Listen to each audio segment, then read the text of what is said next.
पता है, नेपाल के घने जंगलों में ना एक कहानी छिपी है। एक ऐसी कहानी जो आज भी वहां के लोगों के दिलों में खौफ पैदा करती है। तो आज हम जानेंगे रानी बन के उसी डरावने सच के बारे में। तो चलिए कहानी की शुरुआत करते हैं। सोचिए, एक अंधेरा कमरा है जहाँ कुछ दोस्त बैठे हैं और रोशनी के नाम पर सिर्फ एक मोमबत्ती जल रही है। माहौल डरावनी कहानियों के लिए एकदम परफेक्ट है। और तभी उस खामोशी को चीरता हुआ एक सवाल आता है। सूरज पूछता है, जो उस रात एक भयानक कहानी की शुरुआत करने वाला था। और जैसे ही सूरज बोलना शुरू करता है ना, उसकी आवाज में एक अजीब सी गंभीरता आ जाती है। दोस्तों को भी ये महसूस होने लगता है कि ये कोई मजाक नहीं है, ये कोई आम कहानी नहीं, बल्कि एक सच्ची खौफनाक घटना है।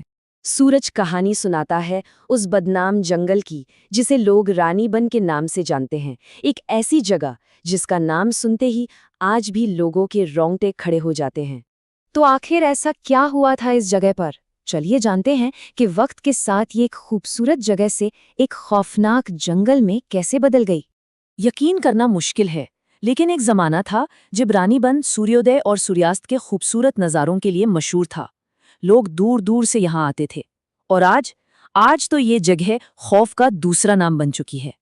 इस जंगल के इतने खौफनाक होने के पीछे की वजह जुड़ी है एक लड़की की दुखद कहानी से, जिसका नाम था पूर्णिमा।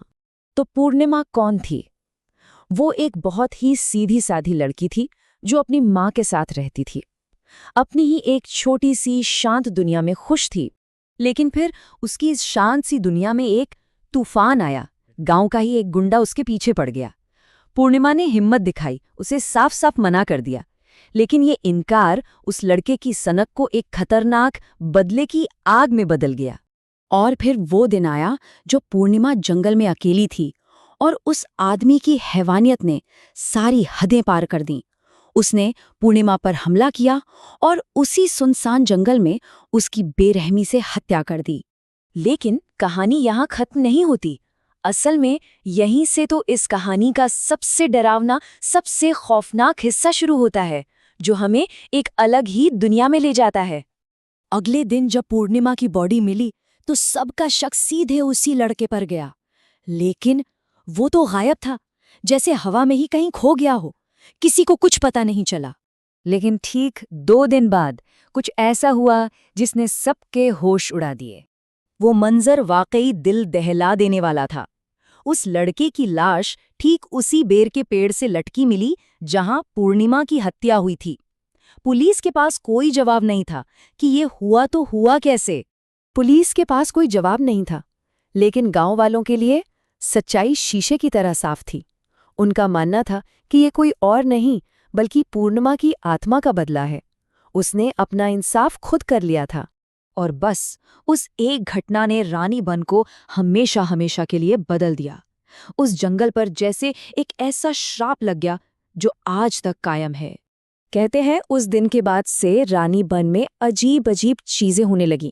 कभी किसी को जंगल से एक लड़की के रोने की आवाज सुनाई देती, तो कभी रात के अंधेरे में भयानक चीखें गूंजती।